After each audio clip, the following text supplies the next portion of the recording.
Okay, ito na po tayo. Kakadating lamang mula po sa Zamboanga, mga kaibigan. One Punch Man, Jonas Sultan. Okay, Champ Jonas. Nagulat nga siya kanina kasi hindi niya alam. In-announce na ni Boss Johnny Navarro ang kanyang proposal na rematch ninyo ni John Riel Casimero. Casimero versus Sultan 2 sa Zamboanga sa October. Anong masasabi mo dito? Ayan na. Ayun, magandang laban yan. Ano yan? Magandang laban sa paghahanda natin yan kasi sobrang kondisyon ni Tata palagi yun. Nakikita ko, training siya palagi at saka tingnan natin. Okay.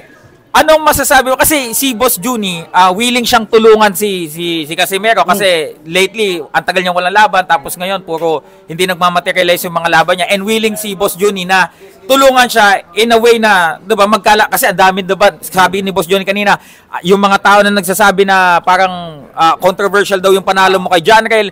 Do you think kailangan nyo ng rematch para magkaroon ng closure yung sa akin, kung gusto niya ng rematch, bibigyan natin yan. So, okay.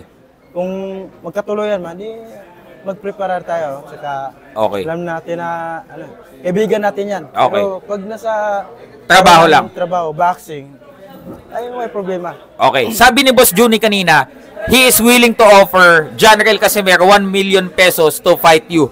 Tingin mo ba kakagatin nito ni John Riel Casimero? Ano sa tingin mo? Tingin ko kakagatin yan. Okay. Kahit 500, pwede na nga. Okay. O sige, Champ Jonas, ito na lang. Kung sakali, syempre, si Boss Johnny kanina naghain ng proposal ng offer kay John Riel. Ikaw naman bilang proposed opponent ni John Riel at dating tumalo kay John Riel Casimero, anong mensahe mo kay Casimero? Kagatin niya na lang yung laban para malaman natin kung controversial yung laban. Yun. Bawi na lang siya. Ayun. So, open ka na bigyan ng opportunity si Casimero for a rematch. At saka, yung laban talaga kasi alam natin na magaling yan na world champions yan.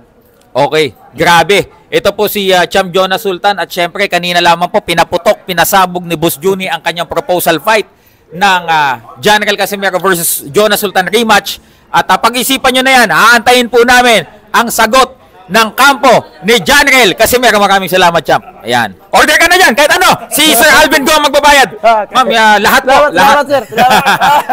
Sige, Champ. Thank you.